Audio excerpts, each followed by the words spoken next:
Welcome, everybody, to Cambridge Community Foundation's Professional Advisors Council annual Smart Giving webinar. We are very glad that you've joined us here today. My name is Lauren Cosulich. I serve as the development chair for the Foundation's board. I'm also a member of its Professional Advisors Council. And my family and I also have our donor advised fund at the Cambridge Community Foundation. So I am involved on multiple levels.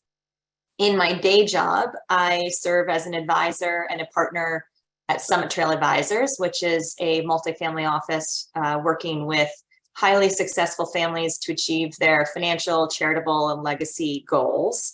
And I am very glad to be here today as your moderator for this discussion.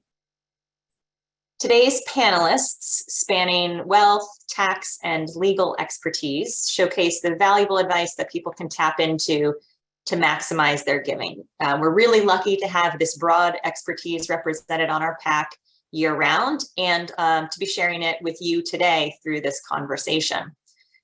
Community foundations like CCF are a hub for philanthropy. We partner with philanthropists and their advisors to identify creative approaches to optimize impact. And we also house funds for all sorts of different types of giving. In fact, at Cambridge Community Foundation, we hold 150 funds with myriad purposes attached to them. We are going to start off today by hearing from each of our experts in turn. Following their remarks, we'll then take some questions from you, the audience. You can submit your questions at any time during our presentation by using the Q&A function, which is at the bottom of your screen. I feel like I shouldn't have to say that. We've all been on Zoom for years now, but friendly reminder, send us your questions if you think of any. Before I say anything further, though, I really do want to take a moment to recognize and give sincere thanks to our sponsors. Our lead sponsor for today's panel is the Massachusetts Institute of Technology, MIT. MIT is a consistent and generous partner and really an exemplary Cambridge neighbor. We are very grateful to once again have MIT as a major supporter of our work in this community. We also would like to extend our thanks to our friends at Hemenway Barnes, LLP, for their steadfast generosity and partnership. Thank you again for sponsoring this panel and for the year-round expertise and counsel that we get from Brad Bedingfield and his team. As we dive in today, I'd like to start with Sarah Wulf. Sarah is one of the newer members of our panel, of our PAC, and I'm really delighted to welcome her to this particular panel. Sarah is a tax principal in the private client group at PKF O'Connor Davies, and she is a creative tax professional with a keen eye for details and a wealth of knowledge to share. So Sarah, as we turn to you, we have, just recently wrapped up a tax season, another complicated year. We've got both tax laws sort of shifting in Massachusetts and also are navigating the background of a turbulent financial market.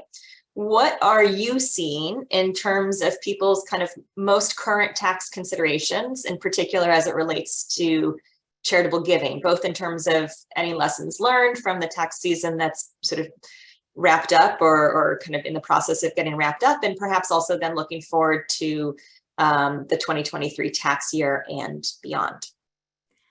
Well, thank you so much, Lauren, for the introduction, and I'm very glad to be here with everybody.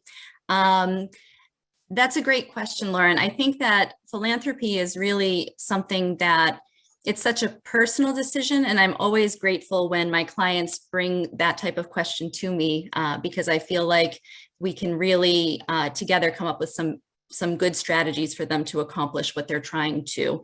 My clients will often come to me with questions about how much can they give, or when should they give, or what's the impact if they give to this type of an organization or that type of an organization.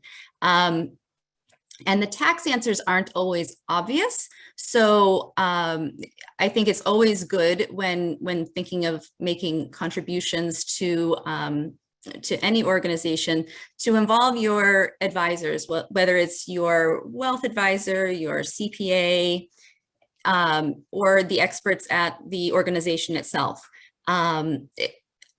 When I'm talking to my clients about philanthropy, I really find that looking at a single year in a vacuum is not always the best approach. And I find that when I have these conversations with my clients, I'm often talking with them about what their philanthropic goals are for the next 3 to 5 years, maybe even 10 years if they're really looking out long term, because I think that really helps to frame the discussion and keep it top of mind for both the donor and for me, so that as I'm looking at opportunities for them, I'm thinking about how they can use philanthropy to really achieve their philanthropic goals and mitigate their tax hit from other activities they have going on. It's really important to always remember, and I always tell my clients this, you should never let the tax tail wag the dog. That's an old expression, but the idea really is, even if something is the very best decision you could possibly make from a tax perspective, it may not fit for a particular individual or a particular situation for other non-tax reasons. So, excuse me. So it's important to remember that although the tax conversation can inform the decision, it really isn't the main driver. In 2023, as Lauren mentioned, there are some tax changes in Massachusetts, but I think really before we can dive into the Massachusetts side of things, it's important to set the stage a little bit with some basics. A lot of people on the call probably already know a lot of this information, but bear with me. I think people are more familiar on the federal side, so I think that's where we'll start. As a lot of people know, you can take a deduction when you make a contribution to a charitable organization, and you would take that deduction based on the value of whatever you're contributing to the foundation. So if you're giving a check, if you're giving cash, the value is obviously the amount you're writing the check for. If you're choosing to give a different kind of an asset, like stock, for instance, you would get the benefit of the current value of that asset as your deduction. There are, and I'll go into that a little bit more in a minute, there are definitely some limitations. And so when we're talking with clients, a lot of times they'll ask me, how much can I give before I no longer am going to get a benefit? So we often will look at, what are you trying to give? Are you trying to give cash? Are you trying to give stock? Because the answer is different depending on the medium that you're using. So if you are giving only cash to a public charity, you're able to give up to 60% of your adjusted gross income. So that's all of your income from all of your sources, all sources. And I'm simplifying this a little bit for purpose of, for the general discussion. But I think you'll get the general idea. If you're giving stock or an appreciated capital asset, you can give up to 30% of your adjusted gross income. And if you're giving a combination, then you start by maxing out up to the 30% of your stock contribution, 30% of your adjusted gross income, and then you can go up to a total of 50% of your adjusted gross income in cash. It's important to note that if you go over, for instance, if you think you'll be able to give a certain amount of dollars and you give, and it turns out that your income was a little bit lower than you thought, so you're not getting the current benefit for that deduction, you don't lose it. It's not a use it or lose it situation. You're allowed to carry that deduction forward to future years. So you still will get a benefit. It's just not in the immediate short term. One thing that I talk to my clients a lot about is what is the best asset to gift? And that depends, it varies from client to client. But what I find is a very common choice after discussion is for clients to look at their investment portfolio with their investment advisor and find an asset, a stock that has appreciated since it was originally acquired. And as long as that is a long-term, so held for more than a year and publicly traded, then you can give that stock to a charity and get the benefit of the deduction at the higher fair market value, as opposed to what you paid for it way back when. So just by way of example, if you have a stock that you paid pennies for a long time ago, and now it's worth $100,000, and that's the specific bucket that you're going to make your contribution from. Scenario one is you sell that asset. If you sell that asset, you're going to have a capital gain. And after taxes, you're really only going to have about $70,000 that you can write a check to the charity for. And you'll get a deduction for the $70,000 that you contribute. On the other hand, if you just take that asset and you transfer it directly to the charity, you don't sell it, you're just transferring it directly, you don't have to pay the tax on the capital gain because you haven't sold anything. And as a double win, you get a benefit of the deduction at the $100,000 level because that's the value of the asset you're transferring. So it's a win-win on all sides. Actually, it's really a win-win-win because you're, as the taxpayer, you're winning twice. And then the charity is winning too because they're getting $100,000 where they might have only gotten $70,000 if you had done the other approach that I mentioned first. So those are really some of the federal concerns and discussions that we have, in addition to, timing and things of that nature. On the mass side, in 2023, as of January 1st, the state has brought back the charitable deduction. It was first introduced 20 years ago or so, and it was briefly available to taxpayers, but it went away for quite some time. And it's back again this year, and you're able to take a deduction in Massachusetts for the same types of contributions that you get a deduction for on the federal side. You can only take that deduction against your wage income and pension income, rental income, or business income. It's certain categories, but you do get that, that additional state tax benefit. The other tax law change in 2023 in Massachusetts is probably gotten a lot more press, which is the mass millionaires tax. It was, there was a lot of talk about it before the ballot question. There's been a lot of talk about it since. And a lot of people think that it doesn't apply to them because maybe in a typical year, their income falls below that $1 million threshold. But certainly, this is something that's evaluated on a year-by-year basis. So you might have an unusual year. Maybe you have sold a real estate asset and it's appreciated quite significantly. That's definitely a big topic in this general area of the state, particularly in Cambridge. And there could be a significant gain that's realized that could just push you over that threshold.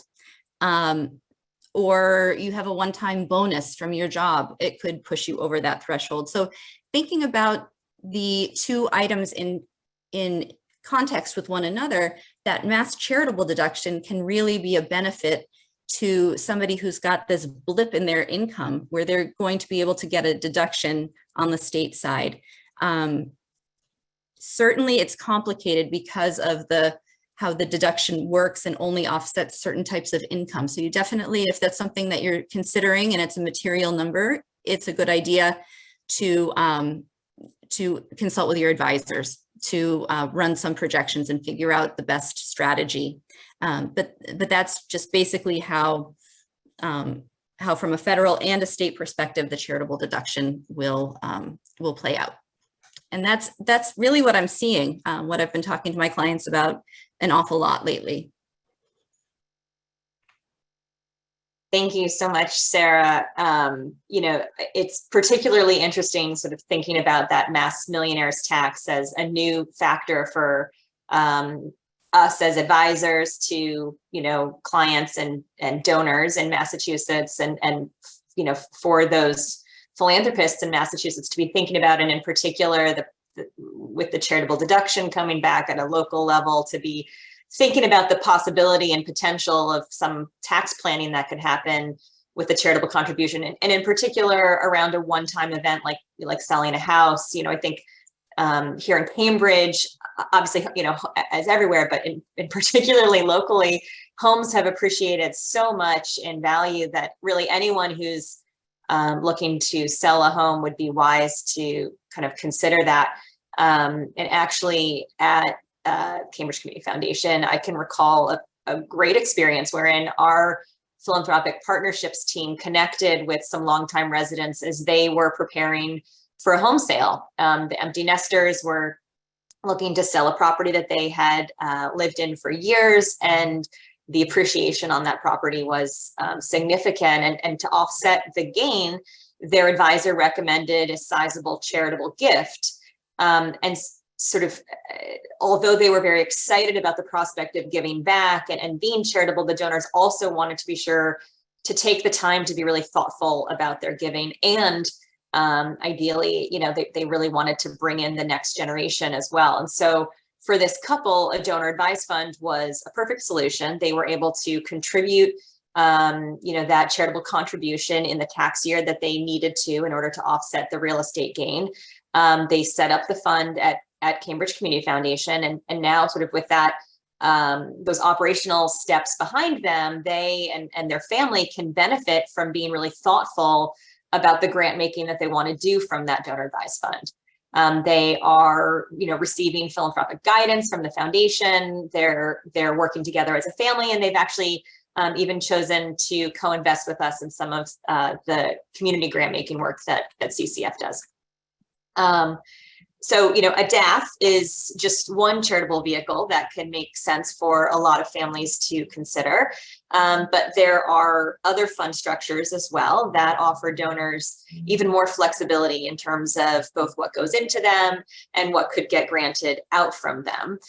This then seems like sort of a perfect segue to turn to our next panelist, Brad Bedingfield, who is a lawyer and partner at Hemenway Barnes, and also someone that we are very lucky to call our own counsel here at the foundation.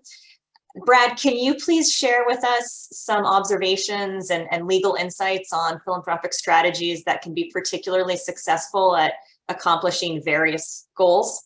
Sure, absolutely. Thank you, Lauren, and thank you everybody for joining us here.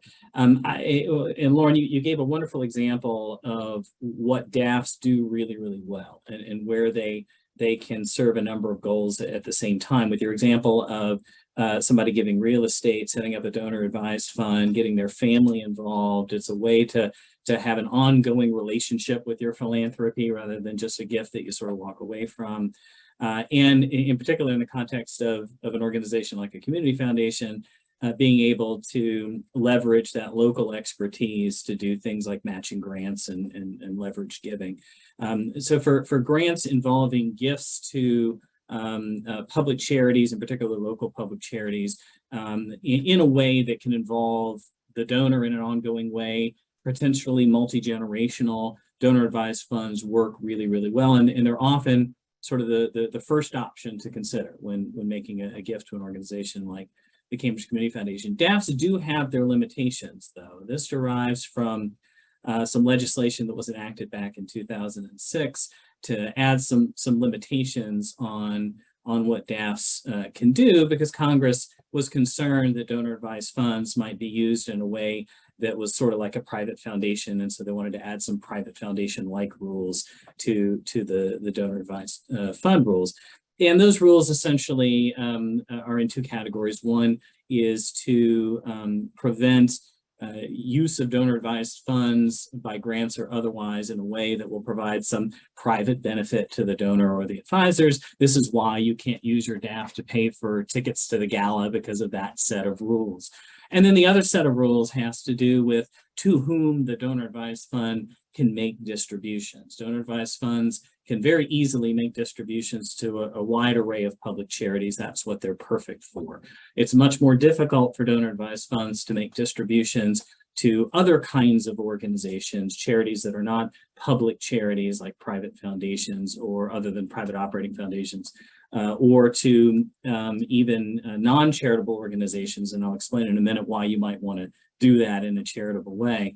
And in particular, donor advised funds cannot make grants to individuals under any circumstances. So to the extent that that becomes part of your philanthropic objectives, it's important to start looking at what other vehicles are available to do those kinds of things. And this came up during COVID, just to give one example, where suddenly there was a class of people in Cambridge and elsewhere, several classes of people who were in acute need, who perhaps had not been in acute need before. Artists are a terrific example, and the Community Foundation set up funds to support artists who had been performing and now couldn't perform because of COVID, or it took a while for them to be able to adjust to that. Local businesses, normally you wouldn't think that you could make charitable grants to a business, but there are contexts where you can, where doing that is in the nature of helping them maintain employees under this particular distress situation that COVID provided. And the Community Foundation wanted to find ways to be reactive, to responsive to that. But people couldn't use their donor advised funds for many of these kinds of more creative initiatives. So one way to deal with that is to have a fund at the Community Foundation that is not a donor advised fund, that is something else. One flavor of this is called a field of interest fund. That's typically how the Community Foundation refers to these. The field of interest fund can be a variety of things. It can support one cause, it can support a wide array of causes, it can have multiple donors, it can have committees, it can have all sorts of structures in terms of what it's going to do and how it's going to do it.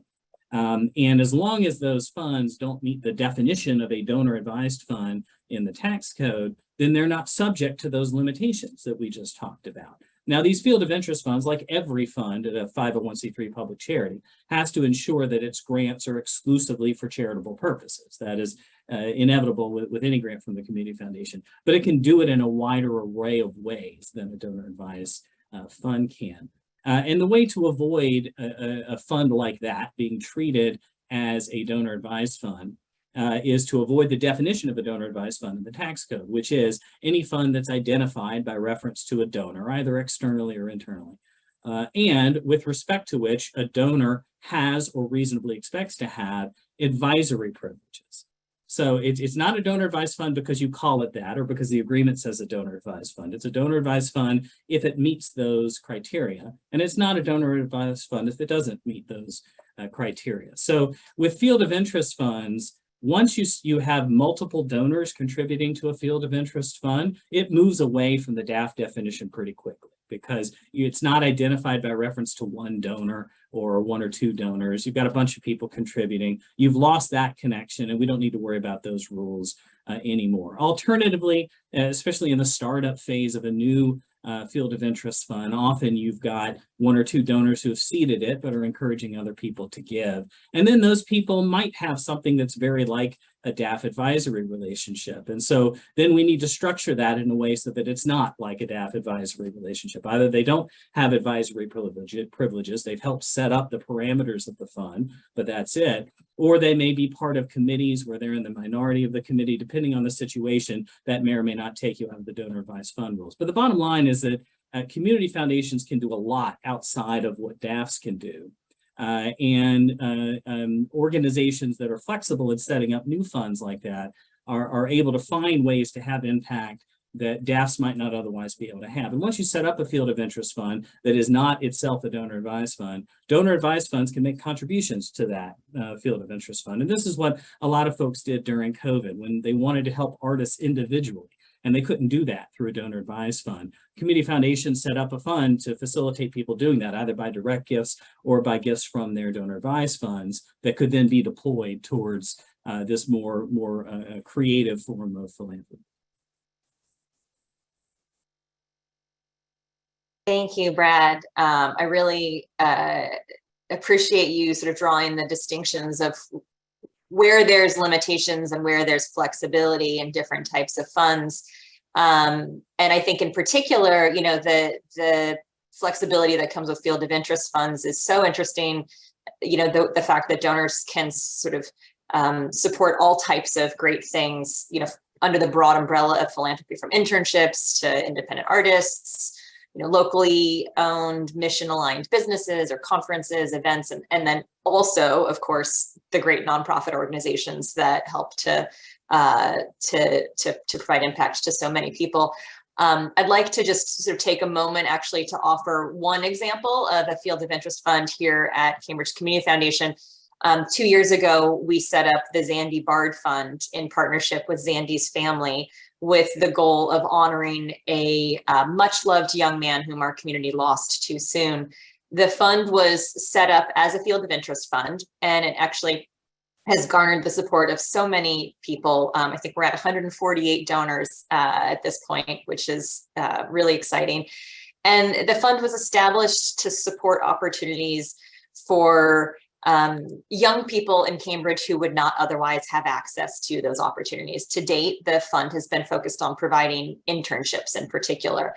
And the flexibility of a field of interest fund, which would not be available with the donor advised fund, as you noted, Brad, allows for internships to be funded through direct stipends or salary payments to those promising individuals, or as grants to the nonprofits that are hosting the interns. And in 2 years, the fund has already supported 5 internships and counting. It's I think a really nice example of the types of flexibility that the field of interest funds come with. And also, I will say, there's so much flexibility about sources for how to contribute to a field of interest fund. This could obviously be cash gifts. It could be grants from donor advised funds, like you mentioned. It could be direct distribution gifts from retirement accounts. And there is so much to think about in general when choosing the right asset to give. We touched on that a little bit earlier with Sarah's, you know, comments around appreciated assets. But, you know, also the sort of source of funds in terms of titling and sort of entity is also significant. One person who has that type of conversation regularly with clients is actually our next panelist, David Strachan, who serves as a senior wealth advisor at Dakota Wealth Management. David has helped his clients plan through many life changes and events, and in particular, all sorts of thoughtful planning around and during retirement. We have already touched on how a community foundation can help maximize giving from so many angles, but now I would love, David, for you to speak a little bit more to that from your vantage point, and especially perhaps given some of the changes that are happening for retirement assets in light of the new Secure Act 2.0 that was passed in Congress recently. Great, thank you, Lauren. Thanks for having me today, and happy to participate in this great forum. So I wanted to start by talking about using people's required minimum distributions for donations to charities, including community foundations. It's a fantastic and very tax preferential way of making a donation. It's probably the most tax preferential way of making a donation as a qualified charitable distribution. What it does is it not only do you receive the tax benefit, but it reduces the donor's adjusted gross income as part of the calculation for determining phase outs of exemptions and deductions. So if you're just making a straight cash donation, you're doing that after calculating adjusted gross income. When you're making a donation with a required minimum distribution, what's called a qualified charitable distribution, you're subtracting that from your adjusted gross income. So it can be very powerful in that regard. Of course, with anything, there are some rules around it. You can't give a RMD distribution directly to a donor advised fund, but you can give a RMD distribution to a specific purpose charitable fund. And what that really means is that as long as there is a fund or funds set up already for a specific purpose, and you can donate to that. You can't just put it into a general pool, if you will. It's a very powerful way of donating. Many folks who are in distribution might find this is a great way to do their charitable gifting instead of having to use cash or appreciated securities. Another way, another benefit for some people of reducing their potential estate taxability is to name a charity as a beneficiary of their IRA. This does a number of things. One, it avoids the 10-year mandatory payout rule to heirs upon that begins at the death of the donor. The amount of the IRA at the decedent's death is a deduction to their taxable estate. So if somebody for example, in Massachusetts here is in a taxable situation, that could be very helpful. And like I said, in those cases, you may designate a donor advised fund as the beneficiary of your IRA, and it may fund a donor advised fund after your death. Another interesting opportunity that came out under the Secure Act is naming a charitable remainder trust as the beneficiary of an IRA. This is something Lauren touched on early. We're working with families and working with the potential donor and their heirs. This is a long-term endeavor where the IRA balance is distributed to a trust upon the death of the donor, and therefore afterwards a percent of the value of that trust is distributed to beneficiaries for either a period of years or for their lifetimes. And then upon the death of the final beneficiary, or at the end of a time period, the trust would distribute it to a charity, which again, it can be a donor advised fund or other specific purpose charitable funds. So it's a very powerful way to do charitable gifting. It may not be a current gift, but it certainly will be a longer term gift, and hopefully with professional management, that trust will grow over time. The donor can set the percentage that needs to be paid out. There are certain rules around that, of course, but with professional management, hopefully the initial value of the trust will grow over the lifetime of the trust, and the final distribution of the charity will be significantly more than when the donor passed. Again, this is something that would avoid the 10-year mandatory payout rule of an IRA at the death of a donor. So it's a way to take back, if you will, the stretch IRA that we lost under the Secure Act a couple of years ago. And so there's certainly some opportunities here for donations. In addition, the donor would have to have the IRA document in place prior to their death. And so that would be, important planning leading up to the decedent's passing. And again, the one of the real values here is the professional management of the IRA assets after the after the donor has passed away, managing these assets for beneficiaries, children or other family members or friends or what have you, after they're dead, for the benefit of these beneficiaries who may not be able to properly manage them for themselves. So there are many purposes that could be solved by using this this type of strategy. So it's complex. Like any of our other strategies, we recommend that you seek professional counsel through attorneys and accountants to make sure that it's planned really appropriately. But once that decision is made to go this route, it can be very beneficial. Thank you so much, David. You know, there's so many important strategies to consider. And I think one sort of theme that I'd like to pick up on that you noted a couple different times, in particular as kind of the ultimate recipient or beneficiary from some of the charitable giving out of an IRA, and also that we talked about earlier is just the use of a donor advised fund, which, you know, can be set up, for example, with Cambridge Community Foundation in advance of many of these strategies kicking in, right? It doesn't have to be something that happens at the end of that process, right? You don't have to wait until the charitable remainder trust is, you know, matured or at, you know, at the sort of death of an IRA holder.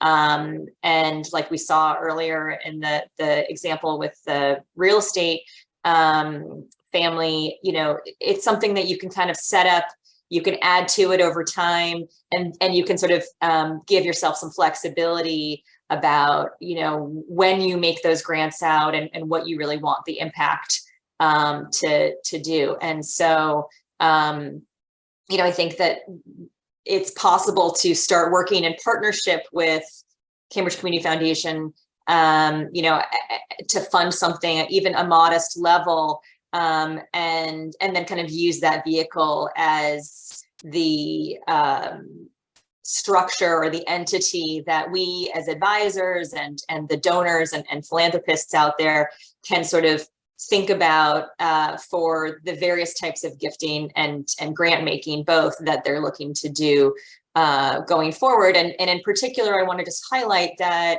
you know, when a family is working with the foundation staff, they have the opportunity to learn more about local nonprofits to support. They have the benefit of really thinking through sort of strategic philanthropic planning and exploring all these options. So this is partly why we talk about being a philanthropic partner to so many people at Cambridge Community Foundation, because it's not just a sort of transactional relationship. It's really done in conjunction with the primary objective of meeting the philanthropist's objectives and achieving the greatest level of impact in our community. And, you know, so I would love to actually open it up a bit to some questions and answers with our panelists. I'll just remind folks that we warmly invite you to submit questions by typing them into the Q&A box at the bottom of your screen. I'm gonna see what kind of questions come in. We have one here already that I'm gonna direct to you, Brad. We've talked a lot about DAFs as mechanisms for planning. What are some strategies that I might suggest to my clients who also want to use a DAF as a mechanism to engage their children in philanthropy? Yeah, absolutely. No, that's a great question. I mean, lots of people use DAFs as an alternative to private foundations, which are often a multi-generational philanthropic vehicle where you set it up, you're the trustees, and you name your kids as trustees at the right time, and then eventually they take more and more role, and then they take over, and then perhaps it goes on from there. DAFs can work more or less the same way too. It is possible for donor advised funds to normally, when you set up the donor advised fund, Lauren, you and your husband will be the initial DAF advisors, and then your children, when they reach a certain age, you might get them involved. You can set up a structure whereby you have annual meetings or quarterly meetings, just the advisors, just as you would if you were a foundation board. And then eventually, the children take a greater role, and then when you're gone, they can be designated as the fund advisor after you. So there's a lot of flexibility in terms of how you can set up the infrastructure, how you can have the advisors meet, how you can have them come to decisions as to what they want to recommend from the donor advised fund, and then convey that to the community foundation. And with a community foundation context, that can all be done in sort of constant communication with people at the community foundation to help both you and your children when they start to take on a bigger role be able to have that impact, to learn about the charities that they're benefiting, and have that community foundation guidance as you make that transition. That's great. And maybe sort of a follow-on question is, you talked about an alternative that particularly families sometimes think about with respect to the type of vehicle being a private foundation, or that is to say the kind of question of private foundation versus donor advised fund. Can you share a little bit about things to think about with respect to governance, costs? There's obviously differences in types of restrictions or grant making that can happen, but particularly from a financial standpoint, how do you think about costs, setup, ongoing, custodial fees, or et cetera? Yeah, sure. I mean, so when you're setting up a donor advised fund, the community foundation, the community foundation generally takes an administrative fee from that, which addresses a lot of the back office work around the managing the donor advised fund and the other activities of the foundation. If, on the other hand, you set up a private foundation, and I don't mean these two to be in opposition to one another. Many people use private foundations and donor advised funds in conjunction and make grants from the foundation to the donor advised fund, which you can do, and then use those in cooperative ways. But for a private foundation, you've got a separate legal entity that has filing obligations, that has tax filing obligations. They have to work with Sarah to prepare annual tax returns and file something with the Massachusetts Attorney General's office every year. There are legal compliance costs because there are a lot of rules around private foundations, many of which are counterintuitive and can surprise even people who are operating in good faith. And all of that creates a certain amount of cost around running a private foundation, because of which we tend to say that unless private foundations are, a few $1 million or more, the carrying costs of running them may not be worth the effort of managing it. Donor advised funds are easy from the donor's perspective because they're not separate legal entities. You don't have to file tax returns. The foundation is handling all of that. The taxes are reported on the Cambridge Community Foundation's returns. And I often find that when I look at the fees that a donor advised fund charges and the cost of running a private foundation, that they're either fairly comparable or favor the donor advised fund, with the added benefit of the fact that with a donor advised fund at a community foundation, that fee is going to the community foundation. So it's supporting charitable services in the community anyway, as opposed to going to a financial service provider or paying people like me to do legal work for a private foundation. So there's no right or wrong answer as to whether a private foundation is right for a particular individual or donor advised fund or some combination of the two. But it's worth being cognizant of the fact that there's a lot more work to be done around the private foundation. There's a lot more cost to it than people tend to appreciate. And a lot of that is sort of done for you with a donor advised fund, which is one of the reasons why it's so appealing, especially as you start that generational handoff to the next generation. Mom and dad may have gotten their handle on the intricacies of private foundation law, but the kids maybe not. And having that structure can give you some peace of mind that they're not going to step on landmines that you're more likely to do in the private foundation context. Right.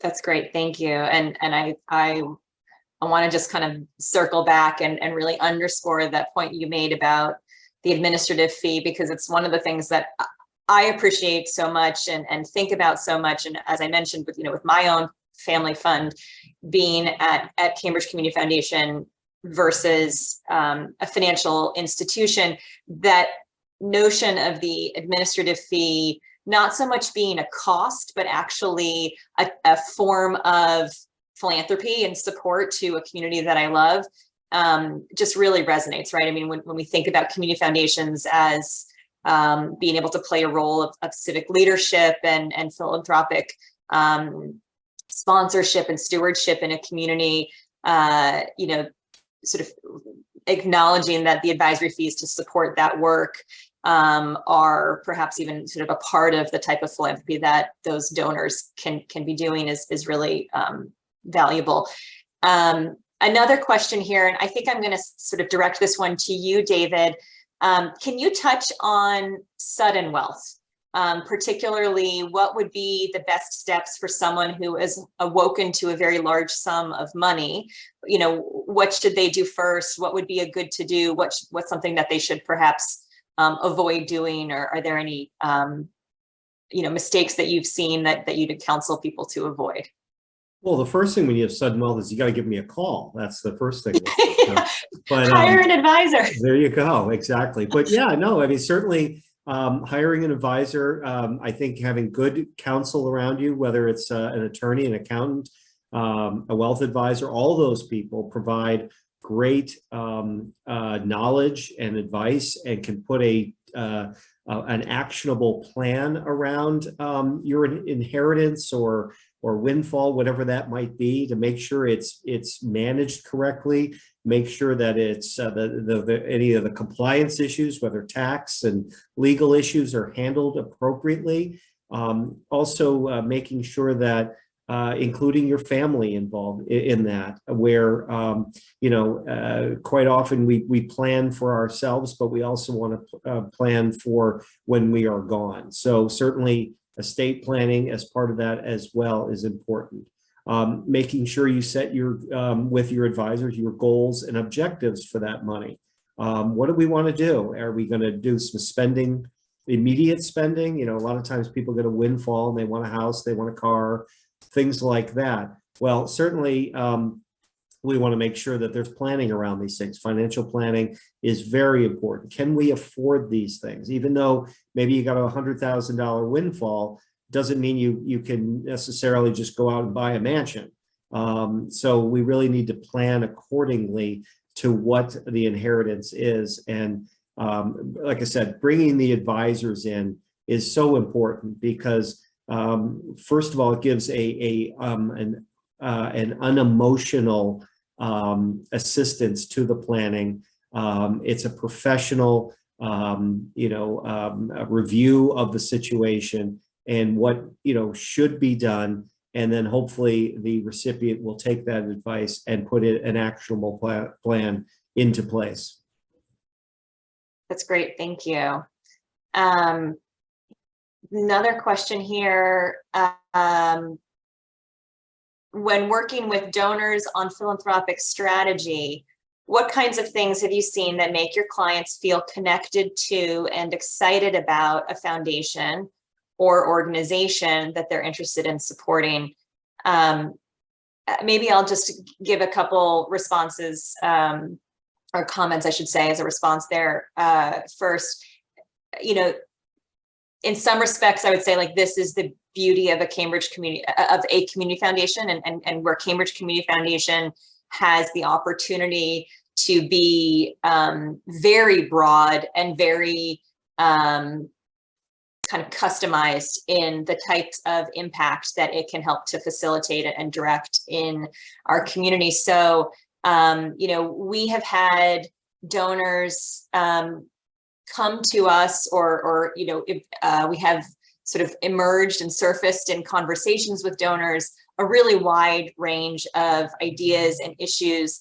You know, I can think of examples around sort of persistence and access to higher education. And there was a great group of parents that had students who were graduating from Cambridge Fringe and Latin, whose own children had tremendous opportunities to pursue secondary education, and who kind of looked around at the community and saw that their children's classmates didn't all have that same opportunity. And they came to Cambridge Community Foundation and said, how can we do something about this? And it prompted the launch of a scholarship fund. And again, thinking about how to do things creatively and how to structure philanthropy in a way that legally and from a tax standpoint works to achieve goals. These individuals could not have easily done scholarships through a donor advised fund. They can't just say, okay, I'm going to, you know, gift into this vehicle that I have and do it right. That's the type of thing that they really needed to partner with an organization on. There's, you know, legal considerations, there's tax considerations, there needs to be kind of group decision making that happens around, you know, deciding who the recipients are. And that was the launch of something that Cambridge Community Foundation holds called the Falcon Pride Fund. And the Falcon Pride Scholarship Fund has been a tremendous example of kind of meeting the interests of some specific donors and kind of helping others in the community. CCF has also worked with donors on, creating sort of funds and opportunities around arts.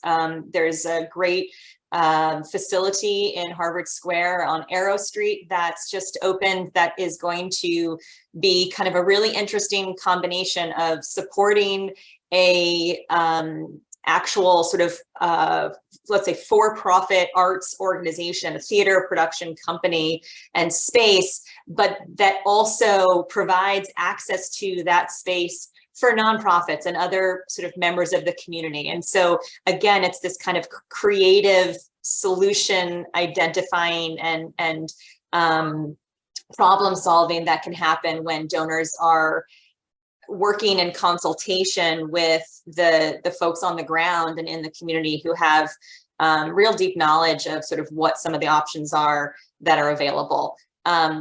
I will also say, we've had some donors who are really interested in supporting social innovation and are just excited about the idea of funding ideas, let's just say, right?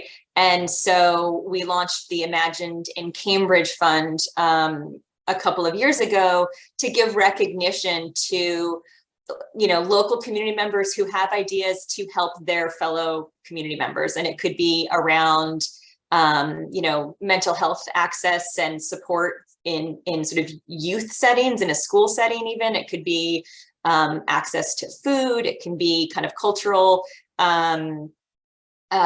coming together to celebrate cultural distinct, values.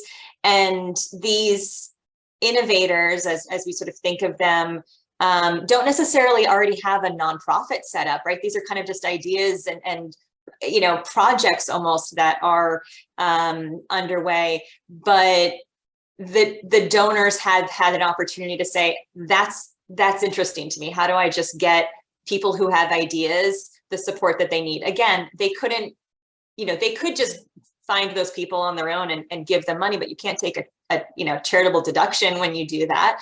So if you're thinking about it from a strategic standpoint, smart giving, if we want to sort of incorporate tax planning, doing that kind of in conjunction with Cambridge Community Foundation is really valuable.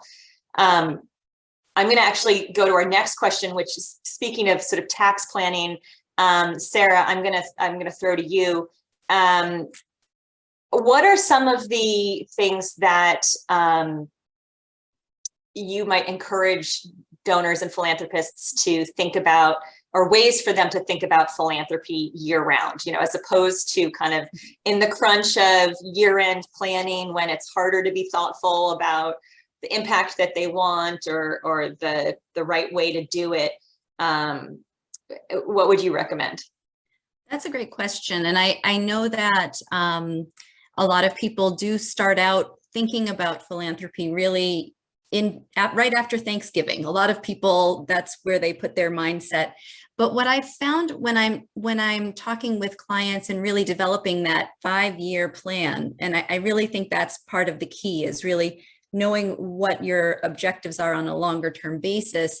That allows for that conversation to happen really on an interim basis, as there might be maybe there's an income event that happens in March, and maybe the first thing that then gets discussed is what can we do to mitigate that tax impact of that big bonus I just got. And then we can start to talk about how philanthropy can really help to offset that tax cost. I think that just my observation, a few years ago, the federal tax laws changed such that certain deductions really became limited or disappeared altogether, but charitable contributions were the one that people have the most control over. And since it's something that is it makes you feel good when you're philanthropic, it's a positive experience for both the recipient and the donor. I find that that's a topic that really comes up fairly easily with clients, because I think people want to do the right thing. They want to be helpful. They want to engage with their community. So I really think that by making it a topic that we talk about all the time and thinking about it in a long-term basis, I think that it sort of becomes a reflex where, you know, there's income, let's think about the charity. You know, I think that they go hand in hand. Yep, that's absolutely right. And I think especially, you know, as you think about so many nonprofits that have fiscal years that aren't on the same calendar year as what, you know, we as taxpayers kind of live by, it's great to be thinking about it in those, you know, those off months. And I'm sure, you know, you've got lots of clients. I'm sure, you know, many of us as advisors have clients who are paying quarterlies because they're on extension. And so each of those can be a touch point to sort of say, what's happened, what are we planning for from a tax standpoint, and what do you want to be kind of giving to or accomplishing philanthropically. Exactly. We are coming up at the hour. This has been a great conversation. I really appreciate the questions from the audience. And I want to give my sort of sincere thanks to Sarah and David and to Brad as our speakers, you know, for them to bring their expertise to CCF on a ongoing basis is wonderful. And then to lead this conversation for all of us today is particularly wonderful. And we're certainly grateful for that. I also want to, again, extend my big thank you to MIT and to Hemenway Barnes for their support of the foundation today and year-round. To all of you in the audience, thank you so much for spending your lunch hour with us. Please keep an eye on your inboxes for a note from us. And in the meantime, you know, we would love to hear from you. Any feedback, comments, you know, follow-on questions, etc. Please feel free to reach out to us at any time. Our email address is info@cambridgecf.org. So info@cambridgecharliefoxtrot.org. And in the interim, thank you again for joining us today. Hope that everyone enjoys some sunshine, and we'll look forward to continuing the conversation. Bye-bye.